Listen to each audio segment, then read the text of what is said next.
Kryeministri Edi Rama në një rrëfim të veçantë ka zbuluar se të dielën e kalon duke punuar në studion e tij të skulpturës.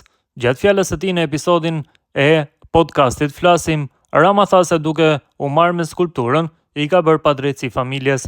Sipas tij, kjo e bën që mos të shpenzojë mjaftueshëm kohë me bashkëshorten dhe djalin e tij Zao. E diela është një moment tranzicioni nga java në javë në kuptimin që përpiqem ta ul pak ritmin maramandës të javës së mëparshme, por jo të shkëputem.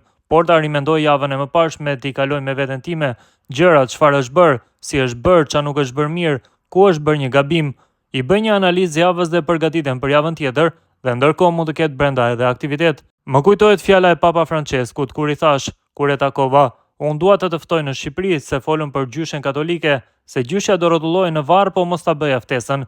I bëra edhe një kërkesë tjetër, më tha s'ka problem. Kurse për këtë më tha duhet ta dish që unë jam i dërguar i Zotit në tokë, por unë s'kam asnjë fuqi për agjendën time, s'të premtoj dot. Nuk jam papa, por përgjithsisht në këtë punë nuk është se e kanë shumë në dorë veten, në kuptimin se çfarë do bëjnë të dielën. Mund ta bësh një herë që të thuash stop, nuk dua asgjë, ja edhe 2 herë, por janë shumë të diela.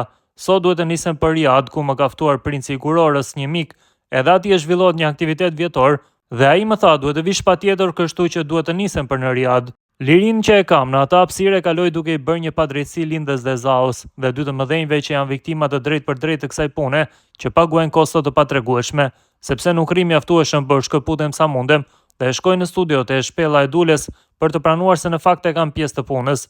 Unë kur merrem me skulpturë, jam duke menduar dhe duke bërë atë analizën e javës dhe bëhet shumë e qetë ashtu. Natyra e punës që bëj unë si artist është e tillë që është shumë spontane, ulem vizatoj në zyrë ose gjatë bisedave dhe telefonatave, dhe unë jam komplet i përqendruar tek biseda, ndërkohë që Dora ka punën e vet. E njëjta gjë edhe në studio, e di që do bëj skulpturë, është një gjë që krijohet nga duart dhe syt, ndërkohë që mendja punon, tha Rama.